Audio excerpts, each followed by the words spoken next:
थी अब उसका रंग सफेद हुआ।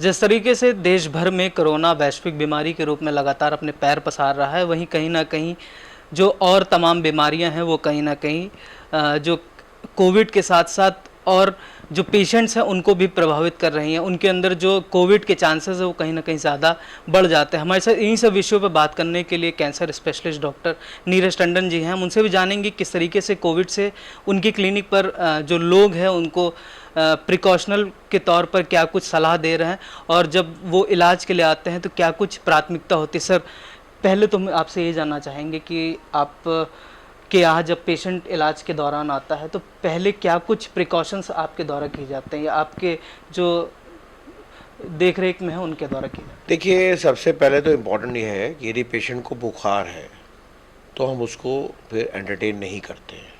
पहले अपना बुखार उतार के आओ और उससे सीधी सीधी बात पूछते हैं, आपको बुखार है, सूखी खांसी है और सांस फूल रही है, तो ये कोविड के बड़े लीडिंग लक्षण हैं, है ना। तो वो हम लोग उनसे साफ साफ मना कर देते हैं कि पहले आपका बुखार हो। और दूसरी बात ये है कि जब उसका बुखार नहीं है, और ये बात नहीं है कि मैं पेशेंट से अन्याय करता हूँ। पेशेंट यदि बुखार वाला हो तो मैं उसको क्लिनिक में नहीं आने दूंगा, क्योंकि मेरा साफ सब मैं खुद रिस्क पे आऊँ। मैं पूरा प्रिकॉशन लेके अपना फेस मास्क, अपना फेस शील्ड, डबल ग्लव्स पहन के मैं उसको बाहर ही देख लूँगा, रिपोर्टें देखूँगा और ये बताऊँगा कि भाई ये ऐसे है, और उसको मैं बाहर से ही देख के और नमस्ते कर दूँगा, ठीक है ना। हाँ, यदि उसको फीवर नहीं है और उसको कोविड एसिम्प्टोमेटिक, अब एसिम्प्टोमेटिक वो कोविड भी होता है, ऐसा नहीं, तो हम लोग फिर फुल प्रिकॉशन से अपना फेस मास्क, फेस शील्ड और डबल ग्लव्स पहन के, और अपना पीपी सूट तो खैर नहीं पहनते, पर अपना फुल प्रिकॉशन से उसको देखते हैं। और कोई प्रोसीजर करेंगे तो फिर हम अपना ये पीपी सूट हमारा रखा हुआ है पीछे, तो इसको हमको पहनना पड़ता है, और ये हर दिन नया आता है स्टरलाइज होकर, ठीक है।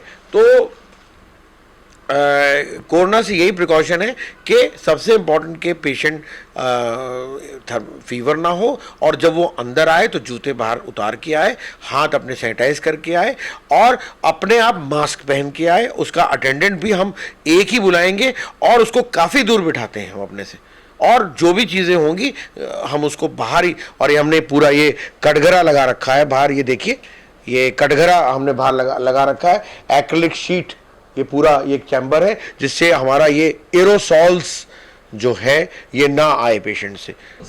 मतलब जिस तरीके से आपने बताया कि प्रिकॉशंस के तौर पर आप लोग भी कोविड से जितना बचाव हो सकता है उस पर काम कर रहे हैं, लेकिन कहीं ना कहीं जिस तरीके के आप इलाज करते हैं, कैंसर स्पेशलिस्ट हैं, कोविड भी उसी तरीके से एक लाइलाज बीमारी अभी तक है जब तक उसकी दवा नहीं आ जाती। तो किस तरीके से अगर दोनों बीमारियां एक पेशेंट के अंदर हो तो क्या कुछ चांसेस रहते हैं उसको बचाने की या इलाज के?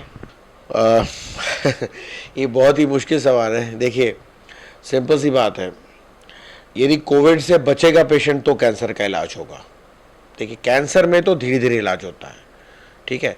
कोविड ज़्यादा टाइम नहीं देता, आपको खुद ही पता है। और यदि कोविड आपको हो गया है तो नेचुरली आपकी यदि इम्यूनिटी स्ट्रांग नहीं है और आपने प्रॉपरली अपने को रेस्ट नहीं दिया और प्रॉपर मेडिसिन्स जो भी अब तक की हैं वो नहीं खाई, और आपकी बीमारी जो है उस लेवल तक पहुंच गई, ये आपकी सांस फूलने लगी और ये सब फूलने लगा, तो फिर आपको बचाना तो फिर डॉक्टर्स ही बचा सकते हैं जो कोविड का इलाज करते हैं, चाहे वो आईसीयू में ले जाएं और आपको प्रॉपर ट्रीटमेंट कराएं।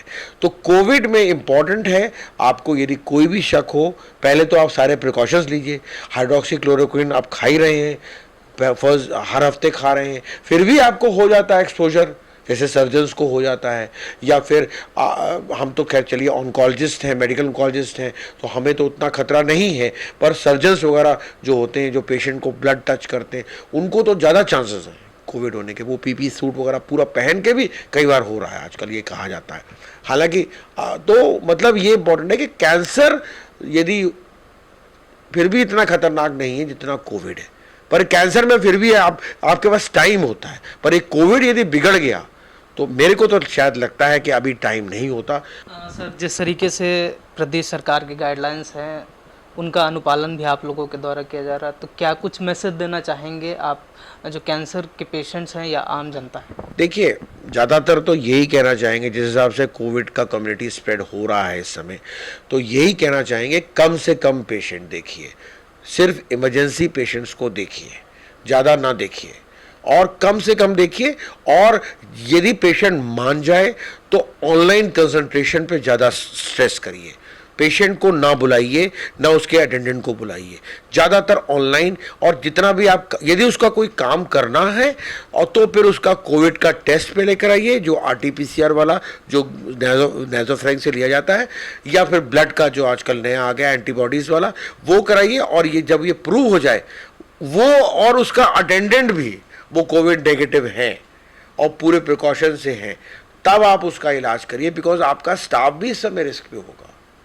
ठीक है ना? तो ये इंपॉर्टेंट है, यही मैसेज है कि सतर्क रहिए, सचेत रहिए, सारे प्रिकॉशंस को फॉलो करिए और अपने को प्रोटेक्ट करिए और सबको प्रोटेक्ट करिए। धन्यवाद सर आपसे बात करने के लिए। तो ये थे हमारे साथ डॉक्टर नीरज टंडन, जिन्होंने बताया कि कोविड से बचाव खुद को ही करना है। हालांकि जो सरकार और जो डॉक्टर्स के द्वारा गाइडलाइंस जारी किए गए उनका अनुपालन लगातार करा जाए और जो सोशल डिस्टेंसिंग और सैनिटाइजेशन और टेलीमेडिसिन एक बहुत बड़ा उपचार है कहीं ना कहीं कोविड से अपने आप को जीतने के लिए।